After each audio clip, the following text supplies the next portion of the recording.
Amour durable se dit d'une relation amoureuse de nature à durer longtemps, qui présente une certaine stabilité, une certaine résistance.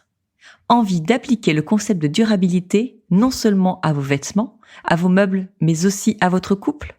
Save Your Love Date est fait pour vous.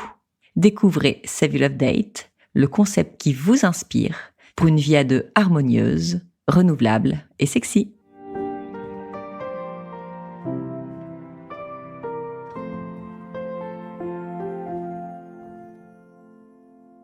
Le 30 mai dernier, j'ai eu la chance d'être invitée par le réseau féminin She4She à Barcelone pour rencontrer leur communauté de femmes francophones qui font partie de ce réseau pour se connecter, se soutenir et s'épanouir.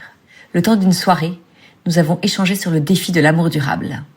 J'ai été interviewée pour cela par l'excellente Ombeline Degerman, à qui je laisse la parole. Juste le temps de vous souhaiter une bonne écoute, qui j'espère vous donnera envie de vous mettre à l'œuvre pour votre couple et peut-être, qui sait, de vous lancer dans l'aventure Save Your Love Date. Très bonne écoute. Alors déjà, merci à toutes d'être là. C'est super sympa. Et effectivement, comme le disait Lorita avec Swazik, je pense qu'on s'est vu pour la première fois il y a... 2019. C'était en 2019. Donc voilà, donc on est trop contente d'être ensemble ce soir et de concrétiser cet échange qu'on a très envie d'avoir depuis hyper longtemps. Et donc voilà, comme vous le savez, on va parler d'amour, on va parler de couple, tout ensemble. N'hésitez pas à poser vos questions. Si à un moment donné où quelqu'un a quelque chose, a envie de partager quelque chose, de poser une question, n'hésitez pas. Franchement, c'est aussi le but, c'est que ce soit interactif et que ce soit vivant. Donc voilà, et c'est parti. Donc ça s'appelle Viens on s'aime, comme le livre de Swazik. Alors, se plaire, s'embrasser pour la première fois, tomber amoureux, tomber amoureuse, se découvrir, se connaître, se connecter, développer de la complicité, apprendre à vivre ensemble, décider que la vie ne se fera pas sans elle ou sans lui, quel que soit l'ordre de ces événements, chaque histoire d'amour est unique et chaque couple l'est tout autant. Je pense qu'on peut tout en attester ce soir. Pourtant, de tout temps, un des défis communs à tous les couples est de s'aimer durablement et d'avoir conscience que l'amour n'est jamais acquis. Alors, quelles sont les clés de la longévité d'un couple? Comment en prendre soin au quotidien? Peut-on maintenir la flamme toute sa vie? Les petits papillons qu'on a tous tout au début, est-ce qu'on peut les maintenir toute la vie? Que faire quand le découragement et la déconnexion s'installent? Est-ce que le désir de faire durer son couple suffit à le faire durer? Aujourd'hui, vous l'avez compris, je vous propose d'explorer ces questions et les clés du bien-être amoureux avec Swazik Castelnerac, que je ne présente plus, fondatrice de Save Your Love Date, qui propose, elle va nous expliquer, des outils et des rendez-vous pour accompagner la volonté du couple de questionner, faire grandir ou de réveiller leur amour. Bienvenue Swazik. Merci Ombeline, merci Lorita pour l'invitation. Alors Swazik, j'ai déjà commencé à te présenter, mais est-ce que tu peux nous expliquer un peu qui tu es et nous expliquer Sild avec tes mots à toi? Ce sera encore mieux. Bonsoir à toutes déjà, pour celles avec qui j'ai pas pu encore parler. Je suis très honorée parce que c'est ma première fois comme ça à l'étranger. J'ai l'habitude de le faire en France, mais voilà, l'Espagne, Barcelone, c'est ma première fois aussi. Donc voilà, je suis vraiment ravie de partager ça avec vous. Donc moi, je suis Swazik Castelnerac, j'ai 44 ans. On vit actuellement à Toulon. À la base, on est originaire plutôt de Bretagne, mais on s'est installé à Toulon il y a 3 ans maintenant. Je suis mariée avec Arnaud, qui m'accompagne ce soir depuis bientôt 18 ans. Et puis, on a 4 enfants ensemble de 10 à 16 ans. Donc voilà, déjà des grands. À la base, moi, j'ai fait des études de droit. Donc, j'ai travaillé longtemps comme responsable juridique en clinique. Et puis, il y a maintenant bientôt 6 ans, m'est venue cette idée de lancer un outil pour les couples. En fait, nous, on approchait la quarantaine, on allait avoir 40 ans. Et du coup, nos amis autour de nous étaient dans les mêmes âges. Alors, on avait une situation un peu particulière, je ne sais pas si on en parlera après, parce que en fait... Arnaud est médecin, mais dans l'armée, sous-marinier. Donc, on avait ce rythme de mission et en plus de mission sans aucune communication.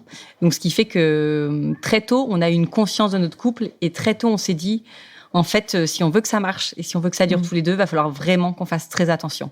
Et on savait c'est des professions, médecin militaire et sous-marinier, où il y a un taux de divorce assez important. Déjà, notre histoire, on revenait de loin, on a vraiment été sauvés tous les deux pour se retrouver ensemble. Donc, on avait vraiment cette conscience du couple. Et je pense que ça a joué au moment de la quarantaine où on voyait autour de nous un peu nos potes qui sans vraiment se séparer, mais on les sentait un peu envieux de nous, ce qu'on pouvait faire à deux. On partait encore, on s'organisait pas mal de moments à deux, de week-ends, de voyages. C'est vraiment une question qui revenait souvent dans nos dîners, et même moi avec mes amis. Et donc, on me disait, mais tu devrais faire quelque chose en fait avec vos idées, avec vos. Je me voyais pas vraiment écrire un livre. Et je ne sais pas, une fois vraiment comme ça en voiture, en écoutant une chanson, pour tout vous dire, de Bruel, où il chante, il lui dit, promis, j'ai pas voulu retenir le nom de sa rue. Donc vraiment, il lui dit, je suis désolée, je voulais pas te tromper, mais en fait, c'est venu là et je l'ai fait malgré moi. Et moi, je me suis mis en fait à la place de cette femme qui entendait cette chanson. Je me suis dit, mais non, je veux jamais que ça m'arrive en fait. Moi, je ne veux pas qu'un jour il ait à me chanter ça. Et je me suis dit, ok, mais qu'est-ce que tu fais concrètement pour pas qu'il te chante ça, quoi. Et je sais pas, il y a eu tout un mécanisme qui s'est mis en place dans ma tête et je me suis dit, en fait, nous, qu'est-ce qui fait qu'aujourd'hui, en tout cas, on s'en préserve. J'avais pas la prétention de dire ça nous arrivera jamais, bien évidemment, mais qu'est-ce qui fait qu'aujourd'hui, on s'en préserve? Et je m'en suis rendu compte qu'en fait, c'était le fait que régulièrement, on se retrouvait à deux et on travaillait vraiment sur des sujets en profondeur. Et voilà. Et je me suis dit, en fait, c'est ça qu'il faut que je fasse, un outil pour les couples. Et jamais j'aurais pensé, franchement, quand j'ai eu cette idée, que 6 ans après, tu vois, je serais là avec plusieurs bouquins et que ça prendrait. C'était pas du tout l'idée du départ de faire une grosse boîte, mais c'était cette idée de me dire, ok, j'ai une idée, j'ai un concept, allez, je fonce et je le mets en place. Donc voilà comment c'est. Ben justement, alors il y a plein de choses là sur la table. Je voudrais que tu nous expliques un petit peu, ce dont il s'agit, parce que quand tu dis créer des choses, des outils pour accompagner les couples, concrètement, ça ressemble à quoi? Tout en précisant que tu n'es pas psychothérapeute. Et d'ailleurs, tu partages un peu l'affiche, je sais pas, dans l'univers Save Your Love Date, il y a un podcast qui s'appelle Au cœur du couple, où tu partages l'affiche avec Marie-Lise, qui elle est psychothérapeute, qui accompagne des couples au quotidien, et vous faites un binôme ultra complémentaire. Et donc, justement, cette transition est parfaite pour que tu nous présentes un petit peu les outils. On va peut-être commencer par le... Ouais, en fait, c'est le premier. Et tu as raison, je rebondis juste sur ce que tu as dit. Effectivement, moi, je me place pas du tout dans le côté... thérapie du couple, je me place vraiment dans le bien-être amoureux. Moi, mon créneau, c'est de dire, vous êtes un couple qui va bien, qui est cool, et vous voulez durer. Et vous êtes ensemble depuis, par exemple, plusieurs années, vous sentez qu'il y a des choses qui vous manquent un peu. Quand vous voyez un couple qui se donne la main dans la rue, vous dites, ah ouais, nous on le fait plus. Il y a parfois des petits pincements comme ça, et vous aimeriez, redonner un peu de souffle. Moi, c'est vraiment mon créneau. C'est de dire, vous allez bien, vous pouvez aller encore mieux. Vous allez bien, ça peut durer longtemps. Et souvent, d'ailleurs, parce que c'est quelque chose qui est encore pas très très présent, ça. Souvent quand j'entends ça, mais nous on n'a pas besoin en fait, et on n'a pas besoin de tes outils, on va bien. Mais je dis justement, si vous allez bien, en fait, faites en sorte que ça dure, parce qu'un couple, si on le travaille pas, si on le maintient pas, en fait, il fane, et un jour on se retourne et on se dit waouh, on a franchement perdu du temps, et ça vibre plus comme avant. Et moi, en fait, ce que j'aime bien dire, c'est que c'est possible après 10 ans, après 15 ans, après 20 ans. Je peux pas dépasser parce que je sais pas, mais en même temps, j'ai des exemples. Je sais que ça peut encore vibrer et être aussi cool, différent, mais aussi cool qu'au début. Et moi, c'est vraiment le message. Tu veux faire passer. Et après, quand j'ai des couples qui viennent vers moi et pour qui c'est beaucoup plus compliqué, où il y a eu des blessures, des souffrances, des histoires de vie plus douloureuses, dans ces cas-là, je les réoriente. Et voilà, je dis, là, il y a des spécialistes pour ça. Il vaut mieux que vous vous fassiez aider, par un tiers. Mais moi, je sais, c'est pas mon domaine. En fait, moi, c'est vraiment le bien-être amoureux. Donc, le bien-être amoureux. Et alors, la star de l'univers du concept Save Your Love Date, c'est les carnets. Un carnet pour chaque personne du couple. Et on va rentrer dedans, mais est-ce que tu peux nous expliquer d'abord en préambule? Il y a les carnets, donc pour booster ta vie de couple, pour tout un chacun qui a envie, comme tu le disais, effectivement, de nourrir, de faire grandir. Si ça va très bien, tant mieux. C'est justement d'aller dans ce sens-là, de continuer à enrichir cette belle relation. Ça peut réenchanter aussi le couple. Et après, il me semble qu'il y avait Save Your Baby Date. Donc pour les parents qui viennent d'être parents, qui viennent d'avoir un bébé, ou en tout cas qui sont parents. Est-ce que tu peux juste nous expliquer les différents, j'aime pas dire produits, mais en tout cas, en fait, le concept déjà, c'était de me dire, moi, je veux que le couple il soit acteur. Donc, je veux pas juste que y en a un des deux qui lise un bouquin et puis qui flotte un peu et le soir rapide qui demande à l'autre, tiens, j'ai lu ça, et l'autre il lit vaguement, mais en fait, il y a pas d'impact. Mon but, c'était vraiment de mettre le couple au cœur du concept et de dire, je vous donne des outils et maintenant que vous l'avez, vous allez bosser en fait, parce que les meilleures réponses, ce sont les vôtres.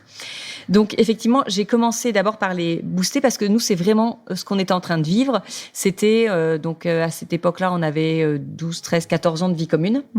Donc il y a ce côté où on a eu les premières années trépidantes. Alors nous, on s'est mariés, donc on a eu cette préparation à l'engagement au mariage. Et puis après sont venus les enfants. Donc on change quand même un peu de rythme. Une fois que les enfants grandissent, il y avait un peu vraiment cette nécessité un peu de se retrouver.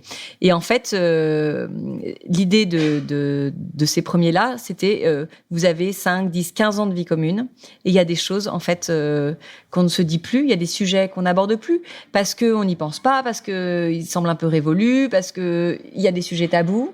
Et moi, c'était de dire en fait, je vous mets ça entre les mains et vous allez vous redécouvrir. Parce que, mine de rien, et ça, parce qu'on en parlera après, il y a cette idée, une fois qu'on est un couple engagé, d'une façon ou d'une autre, parce qu'on s'est marié, parce qu'on s'est dit oui, parce qu'on vit ensemble, parce qu'on a des enfants, en fait, on se dit notre couple, il est acquis. Donc, du coup, on prend plus ou moins ce temps de se parler l'un à l'autre, vraiment dans le souci de l'autre. Donc, on change, on évolue. Et on s'en rend pas forcément toujours compte. Et c'est pas malveillant en fait, mais c'est le rythme qui fait ça, c'est tout ce qu'on a autour, et de se dire toujours, en fait mon couple il est là, il est solide, il est costaud. Franchement, j'ai pas trop besoin de lui consacrer de temps parce que j'ai confiance en toi et je sais très bien que voilà, même si c'est pas tous les jours explosif, franchement, on restera ensemble. Ça effectivement c'est toujours un piège. Et puis donc il y avait cette idée avec ces carnets là de se dire en fait, après cette année commune, on va se redécouvrir. Et nous, pour tout vous dire, avec Arnaud, on les a donc bossés ensemble. Et en fait, je les ai sortis en juin 2018 et on partait à Tahiti. On était mutés. Arnaud était muté là-bas. Et donc, on s'était dit, on attendra vraiment que ce soit sorti, d'être posé à Tahiti pour les vivre, ces rendez-vous-là. En fait, on a vraiment joué le jeu de se mettre dans ces rendez-vous. On est un couple, franchement, qui allait bien, qui communiquait bien. Pour avoir fait un outil comme ça, c'est quand même mieux. Et il n'y a pas un rendez-vous, on s'est pas dit, dingue, en fait. Ça, tu me l'avais jamais dit. Ou ça, je pensais pas que tu voyais ça comme ça maintenant. Il y a toujours une révélation. Il y a toujours, franchement, à chaque fois. Et donc, en fait, il faut, et même quand on les fait encore, parce qu'on continue, les viens on s'aime, on les fait. C'est des rendez-vous où, en fait, comme les questions viennent de l'extérieur, elles viennent pas de nous. On est un peu bousculé. On sort un peu de notre zone de confort.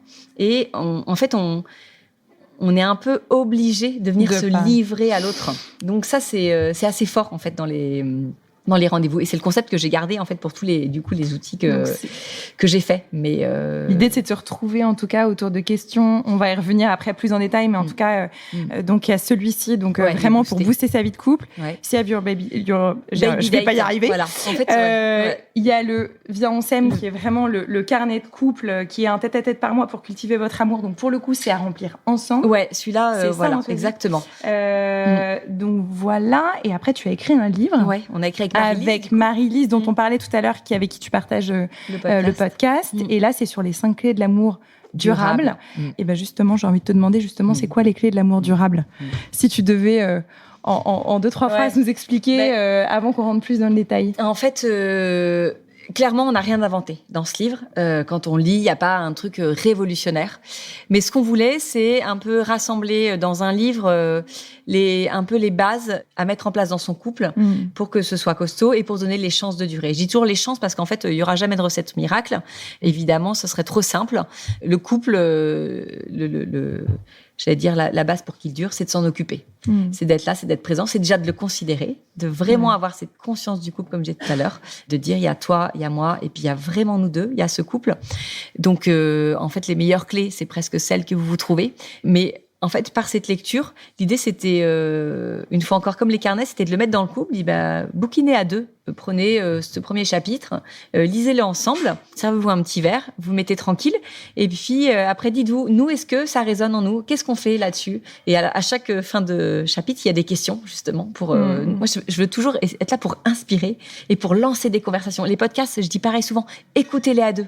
Et dans la voiture, vous faites un trajet, vous l'écoutez à deux. Le soir, vous êtes posé dans votre lit, vous l'écoutez à deux parce que je veux générer de la conversation. Que ce qu'on dise et ce qu'on écrive, ça ne fasse pas écho en vous, que vous soyez pas d'accord. En fait, à la limite, je m'en fiche. Et tant mieux. Moi, je veux que ensemble, vous parliez de votre couple et de vous. C'est vraiment ça. Tu vois, c'est vraiment l'idée. Et cette idée aussi, en fait, tous ces outils-là, l'idée, c'est de générer de la connexion finalement entre dans le couple, et de faire en sorte qu'on se parle en vérité. Et justement, on va parler de la communication un petit peu plus tard, mais en tout cas, tu parles de vérité, de liberté, de communication, de confiance. J'ai l'impression que c'est quand même, même si encore une fois, on n'a rien inventé. Il n'y a pas de recette miracle. J'ai quand même l'impression que c'est des termes qui reviennent très très souvent dans le livre. Ben oui, c'est pouvoir en fait effectivement. Tu le dis, c'est un terme qui m'est cher. C'est la connexion l'un à l'autre et la connexion dans le quotidien. On voit qu'aujourd'hui c'est vraiment quelque chose qui se perd et c'est quelque chose qu'on observe beaucoup dans les couples qui commencent à aller moins bien, à battre de l'aile. C'est qu'ils ne se sentent plus connectés l'un à l'autre. Et en fait, on est connectés à 1000 choses dans notre quotidien, sans parler que de la connexion aux écrans, mais connexion à nos enfants, connexion à notre travail, connexion à nos amis, à une vie sociale qu'on a. Et en fait, notre partenaire qui est là, notre binôme, en fait, c'est presque avec lui qu'on prend moins le temps de se connecter. Parce que je pense que pour ça, il y a vraiment des choses à mettre en place au quotidien pour avoir cette connexion. Et c'est pas juste de la connexion pour l'orga de la journée, c'est vraiment, en fait, t'en es où, tu vois, juste de ta journée. C'était quoi aujourd'hui ta journée? Qu'est-ce que t'as vécu de cool et qu'est-ce qui t'a embêté? Tu vois, enfin, je le partage, je veux pas dire un secret, mais tu vois, juste avant, tu me dis, t'as reçu un message de ton mari qui te dit, bon courage, ça va bien se passer, tu vois. Et ça, pour moi, c'est de la connexion. Bon, on a fait Sild il y a pas très longtemps. Non, mais tu vois, c'est ce petit mot que t'as, juste avant du moment où l'autre, tu sais qu'il pense à toi, qu'il a assez de pensée, mais c'est tellement important, tu vois, de sentir dans le couple que l'autre, il est là. Donc, c'est pas non plus passer 2 heures par jour, les yeux dans les yeux, mais c'est de savoir chaque jour, au moins, se poser c'est 20 minutes, c'est 30 minutes, c'est 40 minutes à deux. Et ça, alors moi, quand j'entends des couples qui me disent on n'a pas le temps, je dis ça, c'est mort. En fait, c'est pas que vous n'avez pas le temps, c'est que vous vous donnez pas le temps, c'est que vous avez mis d'autres priorités dans votre vie et que ce temps-là à deux, vous le donnez pas ou vous le donnez plus. Et ça, pour moi, tu vois, c'est vraiment une clé. Alors, il y a une des clés, effectivement, c'est le partage du temps à deux, mais ce temps quotidien. En tout cas, quand on peut, quand on n'a pas un rythme, tu vois, où on a des déplacements, des choses comme ça. Mais quand c'est possible, c'est de savoir s'asseoir tous les deux. Alors moi, je le dis souvent autour d'un verre, autour de, ça fait plus chiant, mais d'un beau moment, tu vois. Et en fait, le fait de partager, c'est bête, hein, mais on en reparlait l'autre jour avec 2 autres amis. Le fait de partager quelque chose à boire ou à manger, ça donne l'excuse. Nous, je sais que notre truc, c'est de dîner tous les soirs ensemble. On ne dîne jamais avec nos enfants. On partage le repas avec eux, on est avec eux, on les sert, on discute et tout, soit l'un, soit l'autre, soit nous deux, mais on n'a jamais de vous dînez tous les deux. Parce qu'en fait, du coup, ça fait que on est obligé. C'est bête, hein, mais il y a un moment, tu vois, en fait, on est obligé de passer par on sait qu'on va dîner. Donc, du coup, on sait qu'on se loupera pas parce qu'on aura ce moment où on va dîner ensemble. Et du coup, on va partager sur notre journée.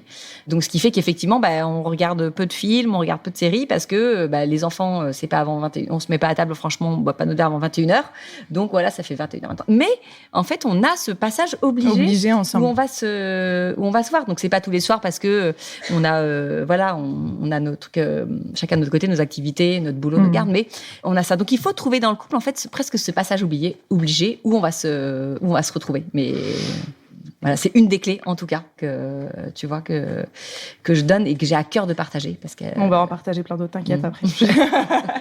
Et je me fais un petit peu l'avocat du diable, mais quand un couple est abîmé par les crises, les faux pas, la routine aussi qu'on cite souvent, et on sait que j'ai trouvé un chiffre là de l'INSEE qui disait que voilà, il y avait quand même 40% des mariages qui se terminent en divorce aujourd'hui. Malheureusement, la séparation, le divorce peut être présenté comme parfois la meilleure issue à des problèmes de couple. Donc, avant même de se dire comment on fait, etc., j'avais aussi envie de te poser la question, quelles sont les vertus de l'amour durable et les fruits qu'on en récolte, en fait, du fait d'en prendre soin? Que permet le couple, finalement, et pourquoi est-ce qu'on devrait, au-delà du désir, mettre tout en œuvre aussi, et comme tu disais, être acteur de son couple au quotidien pour le faire durer? Qu'est-ce qu'on va retirer de cette équipe, de ce fonctionnement et de ce bien-être amoureux?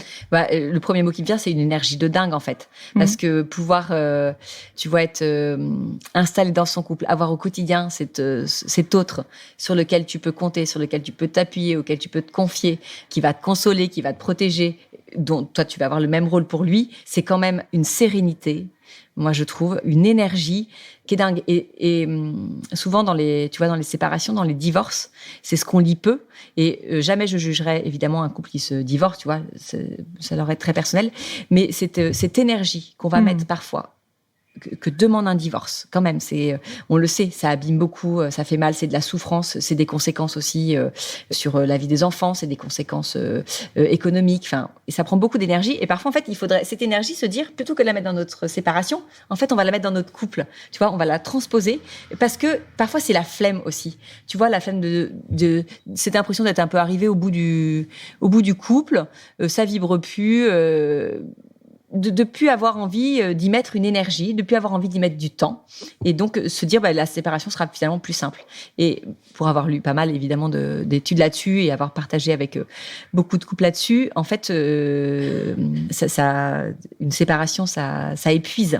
Et parfois, quand c'est possible, en tout cas, ça serait plus parfois judicieux, plus stratégique de mettre plus cette énergie dans le couple. Alors déjà de la mettre au quotidien, mais en plus quand on est passé par une crise, quand on est passé par des moments difficiles, mais ça il faut une volonté pour ça, c'est une des clés. En fait, c'est la volonté. Et c'est effectivement être acteur. Et vraiment, cette volonté d'aimer à un moment donné où c'est plus naturel, où ça vibre plus, où il n'y a plus les papillons, on n'a plus envie. Eh ben, c'est de pouvoir se dire, de regarder en arrière, de revenir sur la rencontre, de revenir sur ce choix qu'on a fait l'un l'autre. Pourquoi je l'ai choisi? Il y a 10 ans, il y a 15 ans, il y a 20 ans. Qu'est-ce qui m'a fait vibrer en lui? Qu'est-ce qu'on s'est promis? Qui on a engagé dans cette histoire? Et en fait, tu vois, qu'est-ce qu'on en fait aujourd'hui? Et donc, ça m'est plus naturel, en fait, vraiment de t'aimer parce que ce qui ressort d'abord, c'est ce qui m'agace, c'est ce qui va pas, c'est ce qui m'a fait, c'est là où tu m'as blessé. C'est ce qui ressort d'abord. Et en fait, c'est d'avoir le désir de changer son regard. De dire, et effectivement, de pouvoir le faire ensemble. Et de dire, maintenant, on va regarder notre histoire, en fait, différemment. Et on va voir ce qu'on a réussi, ce qui a marché, pourquoi on s'est choisi, ce qu'on s'est promis. Et avec ça, on va essayer, tu vois, on va reconstruire. Alors, s'il y a eu évidemment des blessures trop compliquées, des souffrances, il faut se faire aider pour ça. Mais voilà, aujourd'hui, évidemment qu'il y a plein d'histoires où ça marche, où ça fonctionne et où on rétablit la connexion, la communication et ça repart. Mais il faut, le mot volonté quand même est hyper important. C'est une base pour aller dans ce chemin-là. Je pense qu'on est très nombreux à se souvenir quand même des premiers émois de relation en se disant waouh, c'est incroyable. Je veux dire, on vibre de tout son être à l'idée de retrouver l'autre. Et voilà, on n'imagine pas, évidemment pas la vie sans lui, sans elle. Et juste, j'aimerais te demander quand même si ces petits papillons, l'état amoureux des premiers temps de la relation, est-ce que c'est quelque chose qui peut se réactiver moyennant ce qu'on va se raconter aussi? Est-ce que c'est possible de les entretenir, de les réactiver tout au long de la vie de couple? Oui? Bah ouais. Clairement, mais bien sûr, évidemment. Et je suis pas une luberlue et je ne suis pas, je suis comme vous, je suis pas différente mais évidemment, le tout, c'est, je pense, de rester dans cette, tu vois, dans ce désir à deux, de vouloir faire de son couple quelqu'un d'à part entière. Donc, ça veut dire y consacrer du temps, ça veut dire s'en soucier, ça veut dire être créatif pour son couple. Et en fait, il y a vraiment, pour moi, je trouve qu'il y a ce cercle vertueux dans lequel on rentre, si on n'y est plus, ou on est maintenu. Et en fait, quand on tient cette vie de couple dans l'intensité, eh ben, on a envie d'y rester. Donc, par exemple, si on s'est fait une escapade de 24 heures à deux et que on avait, enfin, tu vois, c'était hyper cool, on a envie de renouveler 1 mois, 2 mois, 3 mois après. Si on peut pas le faire tout de suite, mais tu vois, ça reste. C'est des choses comme ça. C'est vraiment de rester dans un rythme et dans un mouvement, vraiment. Et sur des choses un peu exceptionnelles, mais aussi dans du quotidien, en fait. Donc, ça demande effectivement de maintenir cette intensité, ces papillons, c'est mettre la séduction au cœur de son couple, de jamais perdre ça. Bien évidemment, tu vois, on voit souvent dans les couples le fait de se dire, et moi ça je l'ai beaucoup entendu en parlant de la séduction, oui, enfin on a le droit de se relâcher un peu, on n'est pas obligé toujours d'être pimpé, et moi si je veux passer mon dimanche en jogging, voilà, et pas me laver les dents, je peux le faire. Ok, effectivement, tu vois, mais sauf que, enfin souvent celle qui fait ça, le dimanche elle va être comme ça, la cool, et puis par contre le lundi pour partir au boulot, tu vois, waouh, ça va être, tu vois, une femme, elle va se transformer. Et en fait, son mari, il aura le droit à quoi? Juste le dimanche, il l'aurait vu comme ça. Puis des fois, tu vois, de l'avoir partir le lundi, de dire, putain, c'est pas pour moi en fait. Tu vois, elle va là, je parle du truc de femme, mais c'est pareil pour les hommes. Hein. Là, en fait, elle s'en va pour les autres. Et du coup, moi, j'ai pas tu vois, moi, le conseil que j'ai donné longtemps, c'est avant de. Alors moi, c'est vrai que c'était souvent Arnaud qui rentrait après. Et quand je savais qu'il allait arriver, franchement, je filais, je me recoiffais. Tu vois, je pouvais remettre un peu de rouge à lèvres, ça me gênait pas du tout. Et parce que je voulais que ce premier regard qu'il pose sur moi, tu vois, le soir en arrivant, cool, même si j'étais en train de faire les bains, tu vois, avec les enfants, c'était pas non plus mentir, tu vois, j'allais pas mettre, tu vois, me ressaper et tout, mais c'était de me dire, en fait, dès quand il va me voir ce soir, hop, ça va briller dans son œil, et je pense que ça, c'est des petites choses qui se maintiennent. Et évidemment qu'on peut se voir malade, évidemment qu'on peut se voir pas maquillée, pas coiffée, c'est une évidence, c'est le quotidien. On va se l'avouer, non, mais évidemment, je dis pas le contraire, mais d'avoir quand même cette conscience de se dire, je veux que dans son œil, ça brille. Ouais. Tu vois, je veux que dans son œil, ça brille. Quand t'as ça en tête, tu vis les choses quand même un peu différemment. Donc ça, c'est sûr que mais ça demande quand même un peu de pas de se faire violence parce que c'est un peu fort, mais en tout cas de te dire bon, allez, ok, je le fais, même si là, Oui, mais en fait, on sera récompensé. Donc en fait, c'est vite, tu vois, si en face ton mec du coup quand il rentre, tu vois, il a ce petit, tu vois, tu le vois, tu vois où il a t'embrassé et tout, tu le vois, ou juste tiens, tu sens bon, tu vois, la petite phrase comme ça, le truc. Enfin, tu vois, c'est des choses qui maintiennent. Donc, évidemment, si tu le fais toujours à vide et que tu te prends le mur, bon, au bout d'un moment, tu t'essouffles. Bien évidemment, je vais pas dire le contraire. Mais l'idée, c'est de créer en fait une atmosphère qui fait que qui est propice à cette séduction et encore une fois, ce côté jamais acquis, quoi. Parce que, enfin, il y a une phrase, mais t'as déjà un petit peu répondu à cette question, que je vais pas te la reposer, mais tu dis dans les carnets, l'amour demande une attention de chaque instant. Et donc, cette idée, quand même, de jamais quelque part se relâcher, quoi, sur son couple, de se dire, oui, en fait, la séduction, de la même manière que moi, je vais me mettre du rouge à lèvres, que je vais me faire jolie, que je vais sentir bon pour mon mari, ma femme, qui rentre à ce moment-là et qu'on se retrouve et qu'il ait cette bonne première impression. Et des personnes jolies à l'extérieur de chez moi qui font cet effort-là, il y en a, quoi. Oui. Donc, c'est aussi toujours être sur cette tension un peu, c'est pas cette, parce que c'est une tension positive. Ce bon dosage c'est une tension sécurité, positive. Ouais, c'est ça, c'est une sécurité. Tension... Oui, évidemment. Pas se dire non plus, non, je suis sur le cul à tout moment. Mais il faut avoir confiance en son couple, bien évidemment. Il faut avancer avec cette sérénité, de se dire, tu vois, on avance ensemble et j'ai pas besoin tous les jours de faire feu d'artifice pour qu'il reste avec moi, parce que sinon c'est mort. Mais c'est vraiment cette balance, effectivement, entre se dire, j'ai confiance, mais en même temps, je relâche pas. Parce que ça peut. Juste j'ai une question par rapport à ça.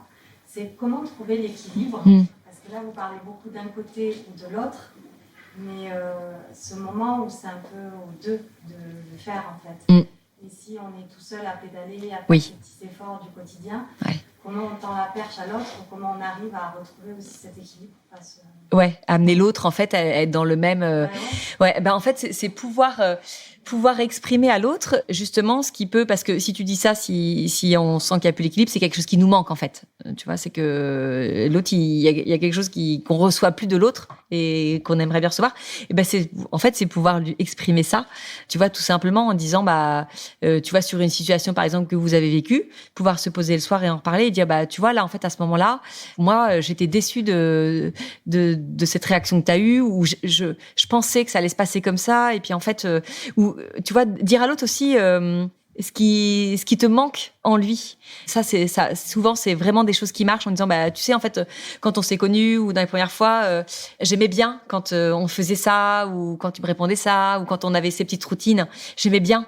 Et en fait, toi, c'est de pouvoir repartir de la base des choses que vous avez connues, parce qu'en fait, je pense que, si l'équilibre n'y a plus, c'est quelque chose que vous avez eu, qui n'est plus. Et en fait, de se rappeler ça, et de dire ce que ça te procurait, pour aussi que l'autre comprenne ce qui te manque, et que ça le flatte aussi, en disant, ah ouais, mais c'est vrai, ça, c'est un truc qu'elle aime en moi.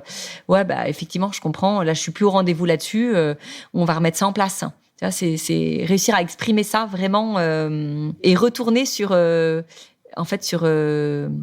ces bases et qui vous ont fait vibrer, qui vous ont fait peut-être, tu vois, vous aimer d'ailleurs, et lui faire ressentir ça pour remettre ça en place entre vous. De toute façon, ce qui marchera toujours, le mieux, ce qui sera le plus efficace, c'est de réussir.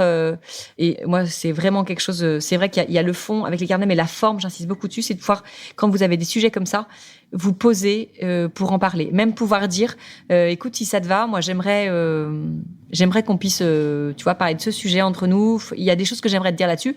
On va pas le faire maintenant, mais si ça te va, vendredi soir, on se fait une date. J'ai réservé là où on se met bien à la maison, et j'aimerais qu'on parle de ça. Et en fait, ça c'est toujours très bon parce que ça évite déjà de parler d'un sujet, de ce sujet-là à chaud si la chose vient de mal se passer.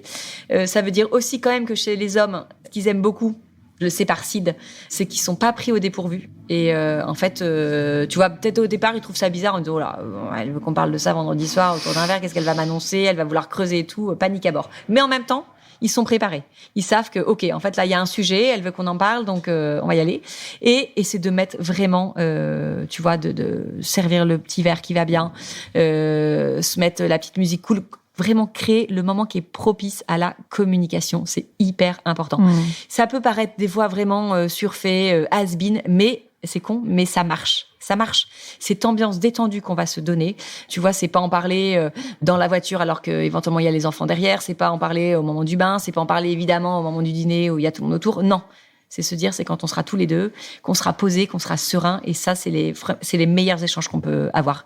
Et se donner rendez-vous, ça, c'est toujours aussi quelque chose qui marche. Mais justement, parce que c'est un truc, on parlait tout à l'heure des premiers émois, des premiers temps où on peut pas vivre l'un sans l'autre, c'est incroyable. Et voilà. Et en fait, juste l'objectif de la journée, c'est le moment où on se retrouve. Et c'est la priorité numéro 1, finalement, le rendez-vous de couple. Comment t'expliques que le couple, enfin, des années plus tard, est un petit peu dépriorisé dans l'agenda par rapport à avant? Et comment on le repriorise, justement? À expliquer, c'est assez simple. Il y a quand même 2 gros facteurs qui viennent prendre beaucoup de place sur le couple. C'est les enfants. Moi, j'ai pas peur de dire que les enfants, c'est un vrai danger pour le couple, et la vie pro aussi. En fait, plus on avance en âge, plus on va avoir envie de développer sa vie pro, plus on va soit monter dans des échelons, soit avoir de nouvelles idées, s'engager dans des nouveaux projets et auxquels on va consacrer beaucoup de temps.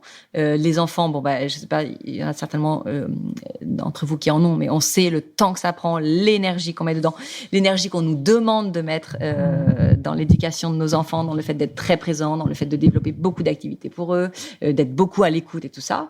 Donc, et qui est-ce qui passe à la trappe? Et ça, franchement, pour l'avoir vu 10 000 fois, c'est le couple. C'est le couple qui passe à la trappe parce que ça paraît pas être une priorité, parce que, comme on le disait, on a confiance, parce que ça paraît stable, parce que ça paraît acquis, et que du coup, il nous semble plus important de mettre notre énergie ailleurs, parce qu'en fait, le couple, il va jamais, sauf au moment où il sera un peu tard, il va jamais venir nous rappeler à l'ordre. Notre boss, il va venir nous rappeler à l'ordre.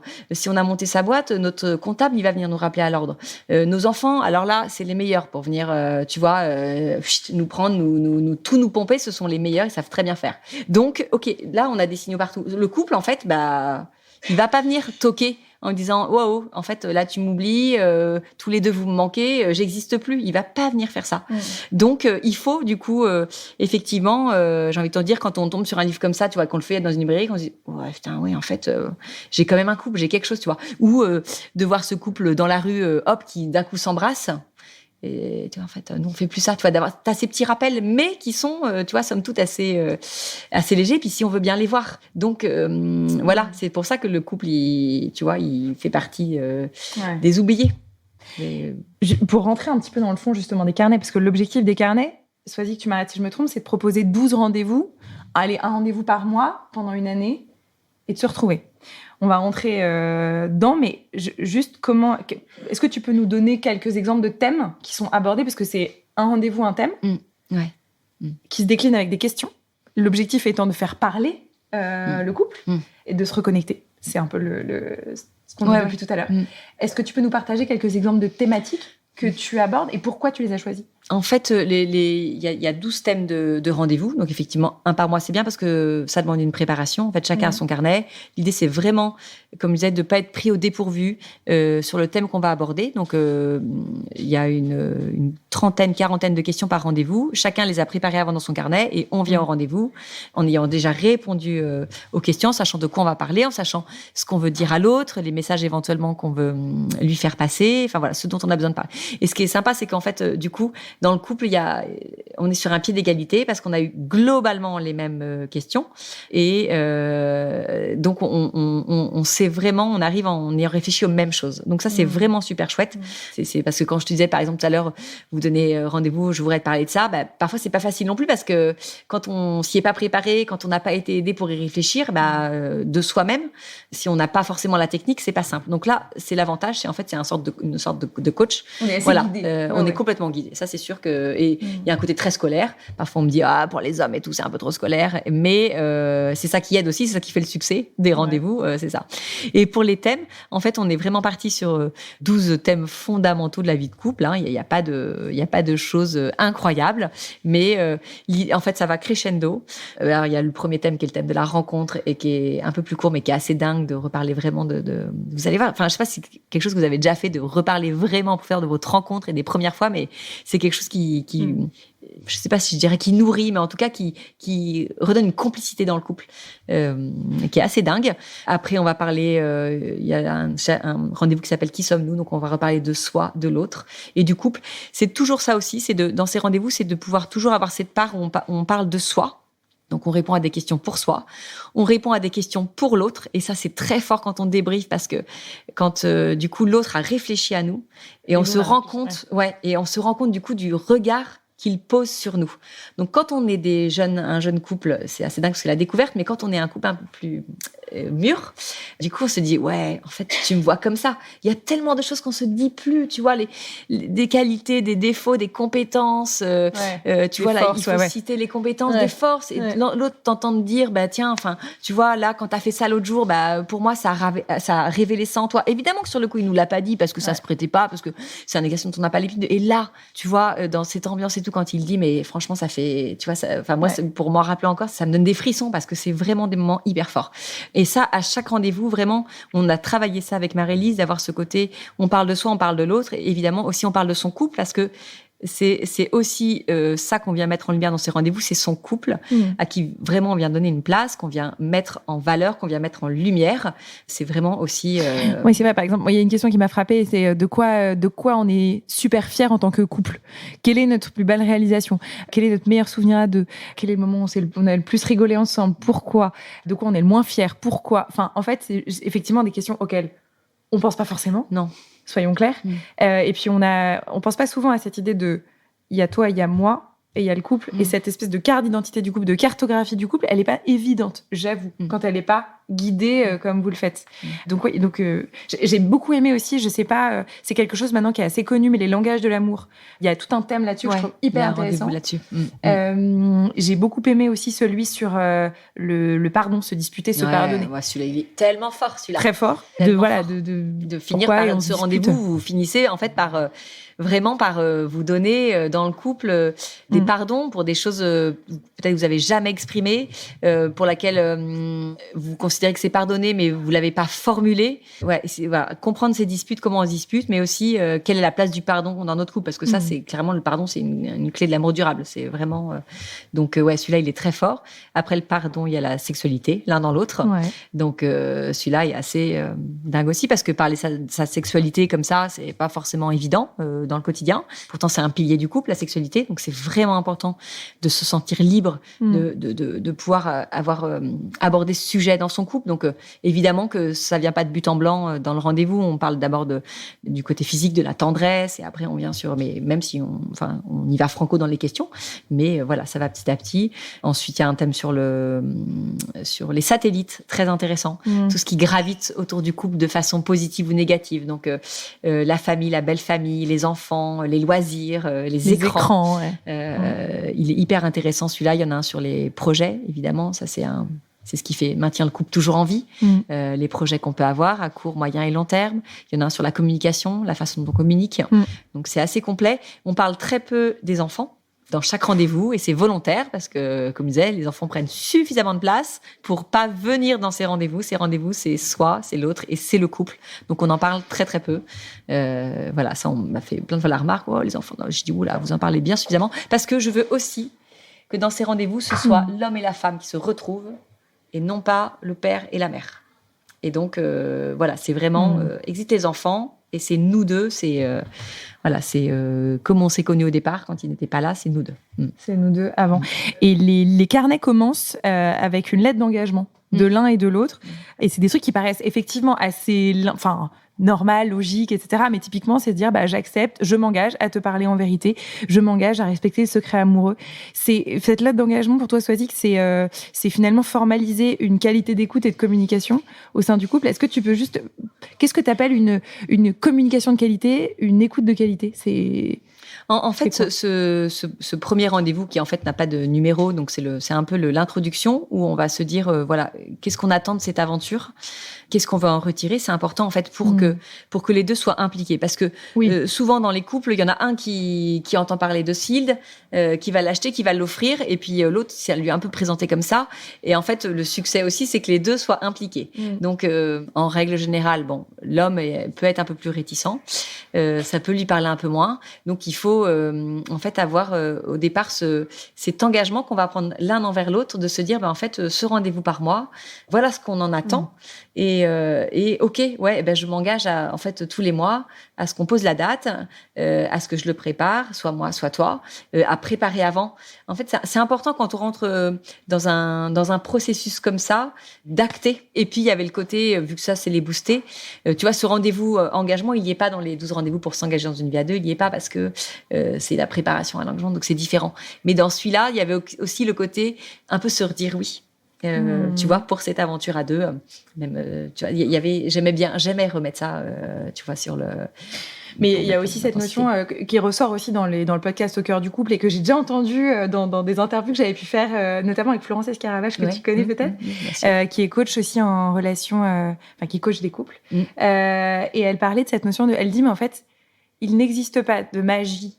On peut pas retrouver la magie du couple si on n'accepte pas soi-même d'être en situation de vulnérabilité et de dire en fait je prends le risque de te dévoiler vraiment qui je suis et de te dire là je suis méga en difficulté, là je ressens ça et c'est très dur, mais en tout cas de se dire franchement il y a plus de carapace. Et c'est ce que j'ai un peu retrouvé dans la lettre d'engagement que tu proposes, cette idée de je me fous, pardon de l'idée de l'expression, mais à poil devant toi et finalement c'est aussi parce que moi je vais le faire que je vais te permettre de le faire, et c'est aussi comme ça que je vais t'aimer encore plus parce qu'en fait il y a plus effectivement ces satellites, il y a plus ces superflus, il y a plus tout ça, et c'est vraiment assez je trouve que du coup voilà la communication et l'écoute forcément sont la qualité est forcément un peu plus l'idée c'est vraiment effectivement d'arriver à ça, comme dit, de se mettre à nu devant l'autre sur des sujets qui peuvent être délicats, qui peuvent être douloureux. C'est pour ça que je disais aussi que la forme elle comptait de ce rendez-vous, c'est toujours d'être vraiment dans une ambiance très apaisée. Et puis ça je dis souvent, mais s'il y a vraiment un sujet qui est conflictuel, qui est douloureux pour l'un ou pour l'autre, c'est derrière de pouvoir en fait agir et de se faire aider en fait, de comprendre ça et de pas rester dessus. Mais justement, je sais que par exemple le rendez-vous qui s'appelle Place au passé, où on reparle de son enfance, de son éducation, de ce qu'on a vécu, des blessures qu'on a pu connaître. Je pense que ça, on en a plus ou moins tous.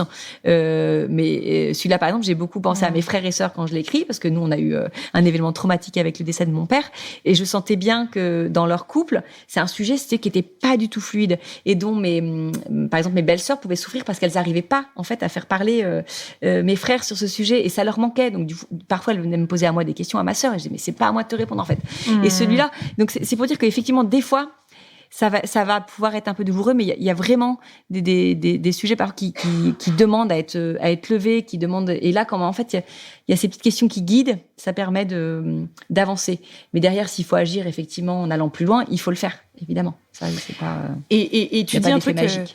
Tu prépares, c'est-à-dire que vous ouvrez les carnets et là, quelque part, Swazig, elle vous guide parce qu'elle vous dit, voilà comment je vous propose aussi de commencer. Et il y a un truc que je trouve hyper important que j'ai relevé et qui m'a tout de suite marqué, c'est que tu dis, regardez-vous avec tendresse, avec amour évidemment, mais en tout cas, soyez physiquement impliqués. Il y a l'implication, l'engagement qu'on signe, en tout cas qu'on lit et qu'on s'engage un peu à respecter, voilà. Mais il y a cette idée aussi de se regarder, se toucher, quelque part, se prendre un peu. Alors attends, se toucher, t'as pas le droit au début. Non, mais pas se toucher. Non, mais je dis parce que en fait, dans les 3 minutes, effectivement, se prendre dans les bras et se regarder avec tendresse. Ça c'est la fin. Ah mince. Le début du rendez-vous, le début de chaque rendez-vous, c'est de se regarder 3 minutes dans les yeux. C'est ça. Sans parler, sans se toucher. Alors je dis mettez une musique derrière parce que ça évite le blanc quand même. Donc le temps d'une chanson que vous avez choisie, vous regardez 3 minutes. Je ne sais pas s'il y en a qui l'ont déjà fait ici. Vous pouvez le faire évidemment sans les carnets, on n'en a rien à faire. Faites l'exercice. C'est un truc de fou en fait. En 3 minutes de regard, vraiment les yeux dans les yeux l'un de l'autre, il se passe vraiment plein de choses. Donc chaque rendez-vous, ça permet vraiment en fait au début de rendez-vous d'avoir une connexion, de se dire ok en fait on est posé là, l'un à côté de l'autre. On fait baisser tu vois, la pression de la journée. On se met cool et on se regarde, on a cette connexion. Faites l'exercice, c'est un truc de fou. Et effectivement, à la fin, pour moi, je le dis, j'ai comme objectif aussi que chaque rendez-vous se termine sous la couette, très clairement. C'est un cœur à cœur qui, si c'est top, ça se finit par un corps à corps. Il y a peut-être des sujets où ça sera plus délicat, mais parce que vraiment, déjà, si vous partez avec cet esprit de se dire, waouh, cool, ce soir c'est notre date et franchement on va se mettre bien et ça peut vraiment se finir cool. Eh ben, psychologiquement on n'est pas pareil, on se met pas pareil à la disposition de l'autre. Et puis le fait vraiment de non seulement soit de se confier, mais d'entendre l'autre qui nous confie ces choses. Mais franchement, déjà, quand il arrive, lui, avec, je sais pas si ça te fait mal l'effet, son carnet, qu'il a complété, tu te dis, mais en fait, il a pris le temps, il a pris cette demi-heure-là pour nous deux, pour, tu vois, notre date, pour notre couple. Déjà, enfin, ça fait, et je le sais, il y en a plein qui me l'ont dit, déjà, t'es bien. Tu te dis, OK, il veut ça, en fait. Ce rendez-vous, il le veut. Donc, c'est pas pareil que de faire une sortie ciné ensemble, tu vois, où tu dis, bah, c'est cool, il a réservé, je sais pas, le ciné ou le resto. Bon, déjà, une volonté. Mais là, vraiment, quand il y a la préparation, quand il y a le fait d'y avoir pensé, il se passe vraiment quelque chose. Et, effectivement, c'est vraiment, des cœurs à cœur qui peuvent vraiment te favoriser pour un corps à corps. Et on ne fait jamais, l'amour pareil après un rendez-vous Save Your Love Day, c'est pas la même chose que je le dis vraiment facilement, mais parce qu'il y a un truc qui s'est passé et du coup l'intensité elle est pas la même. Et tu dis cette phrase que je trouve vraiment chouette. Tu dis il faut s'aimer dans l'extra comme dans l'ordinaire. C'est pas forcément possible de s'échapper quand on veut de chez soi, même de se faire un resto, c'est pas toujours possible.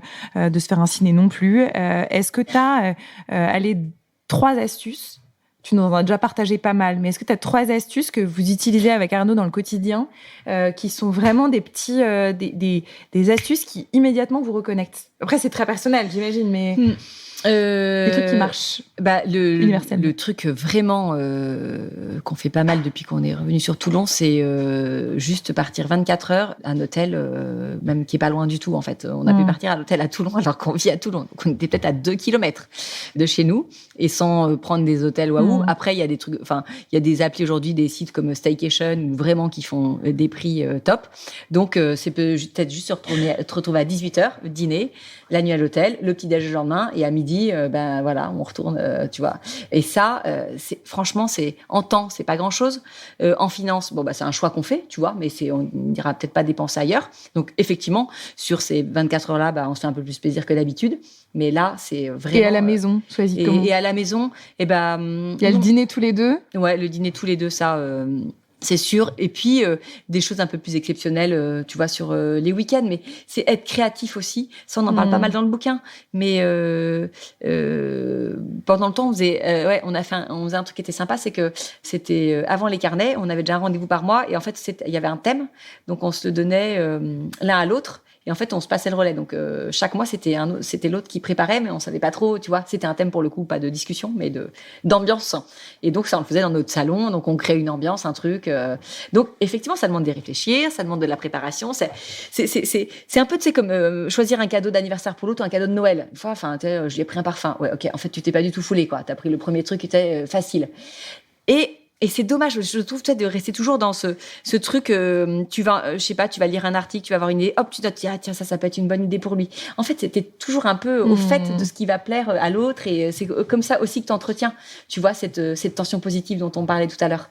Savoir comment tu vas lui faire plaisir, ce petit détail qui va faire la différence, d'essayer de jamais être dans la facilité, en tout cas. Dans son couple pour maintenir une tension positive. Je sais pas si je réponds à ta question du coup. Si. Le côté les petits trucs cool à faire. En tout cas les petites astuces qui te reconnectent facilement. Non mais ça peut faire un pique-nique, tu vois. Enfin un midi, c'est assez simple. Qu'est-ce que c'est de préparer un pique-nique, tu vois, prendre une jolie nappe, tu prends tes 2 petites assiettes que t'as sympas chez toi, 2 jolis verres, tu prends la bonne bouteille, hop, le petit saucisson et tomates cerises et tu donnes rendez-vous et tu te dis jeudi midi on se retrouve là et t'installes ton truc, c'est rien, ça va peut-être te prendre 1 heure et demie, mais ce sera juste ta parenthèse qui aura été cool, qui aura été différente, dans laquelle t'auras mis de l'intensité, t'auras fait le truc pour l'autre, tu vois, t'auras donné du temps, il va se passer quelque chose. Qu'est-ce que c'est de faire un pique-nique à 2 en fait? Enfin franchement, j'imagine qu'à Barcelone, il y a plein d'endroits pour faire des choses comme ça. Tu vois, et même si c'est dans un endroit un peu passant, même s'il y a les gens qui te regardent en disant mais qu'est-ce qu'ils font là, en fait, on s'en fiche complètement. Nous, on s'est créé notre petite bulle là maintenant. Et avec le temps qu'on avait, avec les moyens qu'on avait, mais ça fait un truc très cool. Trop bien.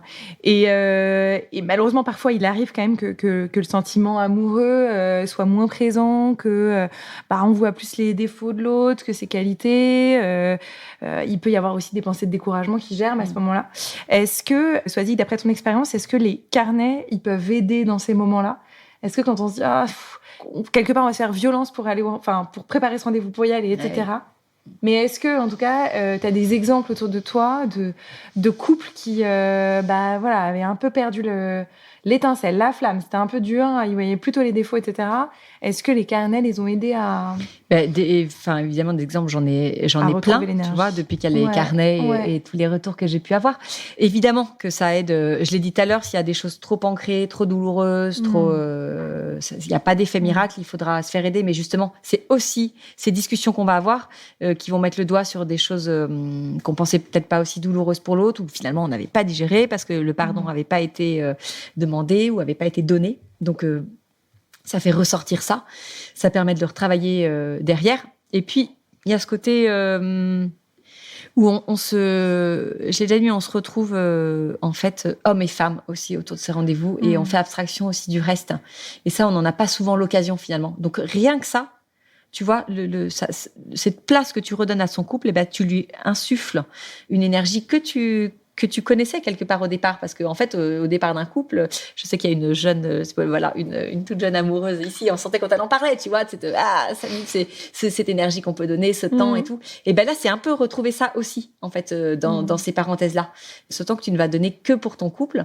Et alors, évidemment, avec ses souvenirs, avec ce qu'il a connu, avec ce qu'il a vécu de douloureux.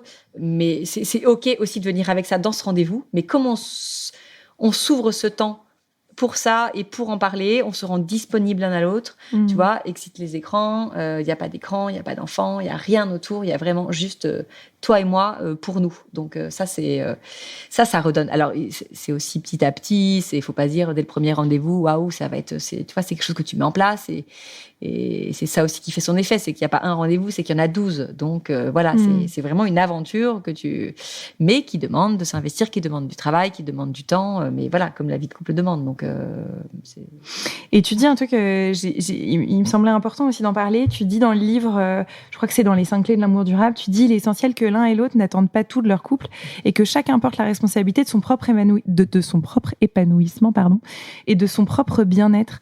Pourquoi c'est important aussi de pas faire reposer ça sur l'autre aussi, d'avoir cet épanouissement qui vient du couple et en même temps de se dire attention, l'autre n'est pas responsable de mon bonheur à 100%. Ça, je pense que c'est quelque chose qui est pas mal acquis aujourd'hui parce que ça a beaucoup été dit. Vous l'avez sûrement déjà beaucoup entendu lu dans des articles, entendu dans des podcasts, dans des interviews, le fait du prendre soin de soi, de travailler ses propres désirs, ses propres croyances, la confiance en soi. Il y a vraiment eu cette révolution quand même il y a quelques années sur vraiment le développement personnel, tu vois. Donc ça, à la limite, c'est acquis. La révolution du couple, elle s'est pas du tout faite encore. On a eu le développement personnel, on a eu vraiment la révolution de tout ce qui était la maternité, la parentalité. Ça, c'est waouh.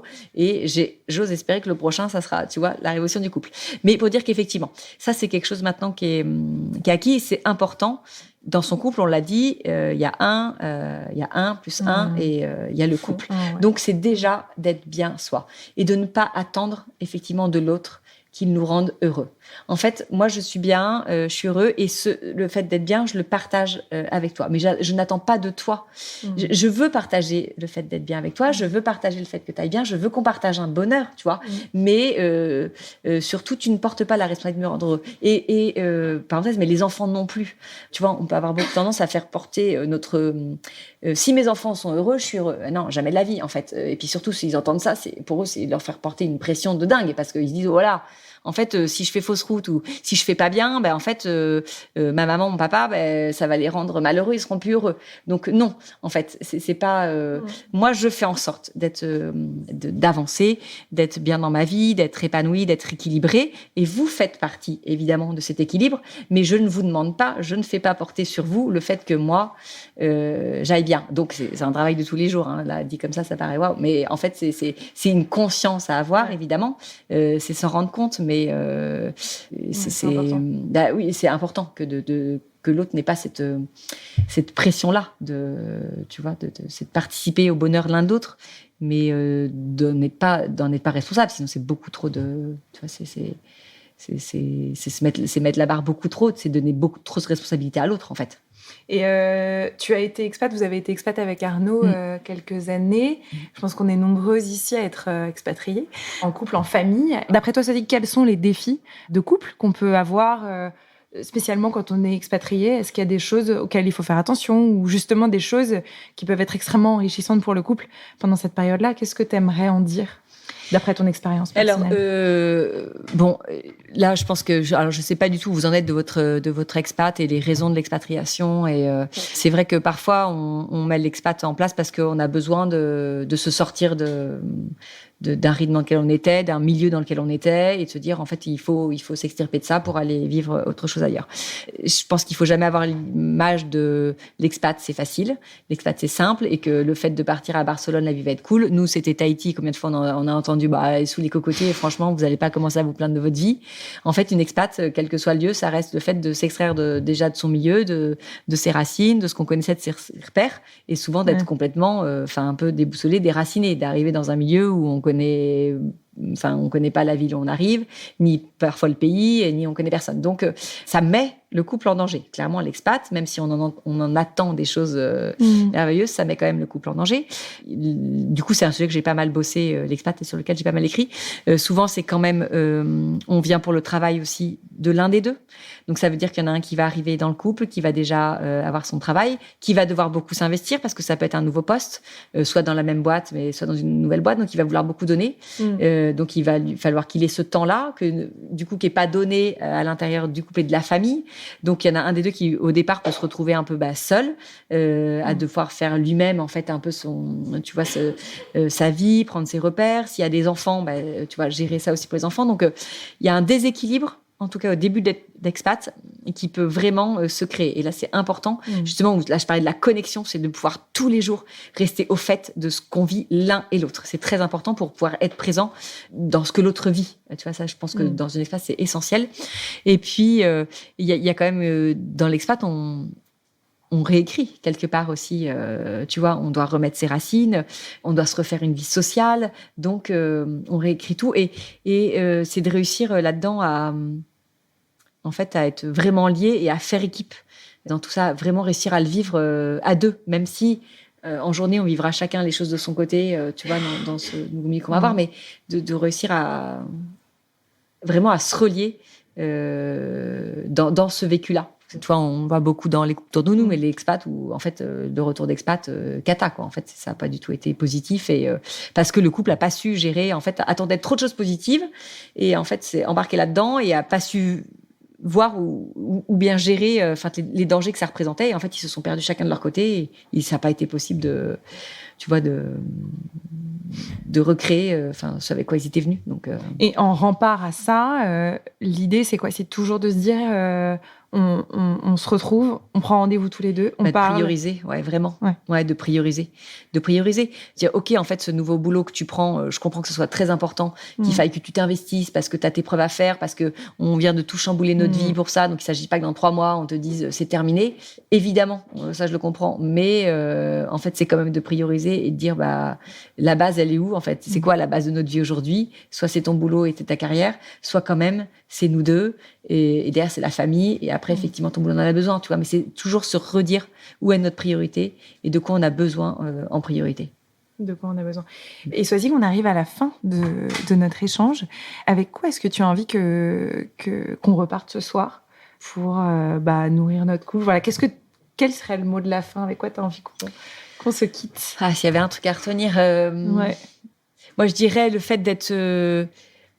en tout cas, j'espère vous avoir donné envie d'être acteur de vos couples et de se dire que, en fait, votre couple, il vivra que si vous êtes vraiment acteur et présent, et de pas le laisser, en fait, comme on l'a vraiment beaucoup dit, mais de pas jamais croire qu'il est acquis, d'avoir confiance, mais de pas croire qu'il est acquis. Ça, clairement, et de se dire que, l'amour de toute une vie, en fait, c'est carrément possible, mais peut-être, parfois d'accepter d'être dans sa bulle à deux, et de se dire ensemble, les uns les autres, ouais, c'est possible, on va s'en donner les moyens, mais on sait que ensemble on peut y arriver. C'est, tu vois, ça sera pas simple, et c'est du travail, mais sincèrement, c'est possible. Et qu'on peut recréer l'envie, en tout cas. Oui. Qu'elle peut revenir. Merci Swazik. Merci. Merci beaucoup.